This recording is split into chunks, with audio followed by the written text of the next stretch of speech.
Have people on our streets, jihadists and their fellow travelers, calling for the murder of Jewish people. Last week when I was in London, having driven by a Hamas protest, right by it was not that comfortable, to be quite honest.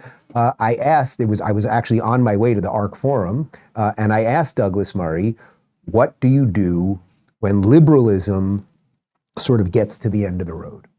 We have people on our streets, jihadists and their fellow travelers, calling for the murder of Jewish people, the destruction of the Jewish state and the destruction of the British state. Well, I say in that situation we can remain hand-wringing liberals about this and say, as some, let us say, not to be too rude, centrist dads do in some of our newspapers, that we must simply wring our hands at this and say this is one of the prices we must pay to remain a liberal society.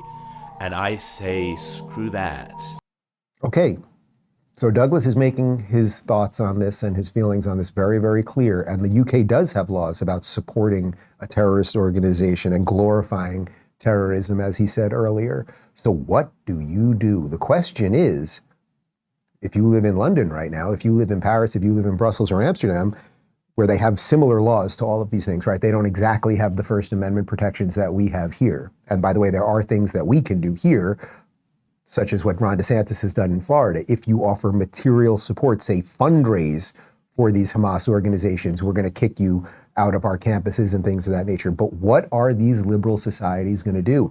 I suspect, unfortunately for my friend Douglas, that they are not going to do much. I don't think that the people of Britain and the people of France and Holland and Brussels, Belgium, will do much of anything. I think they will complain about it, sort of, but will they get the police out there and will they protect their minorities? But it's not even just protecting their minorities.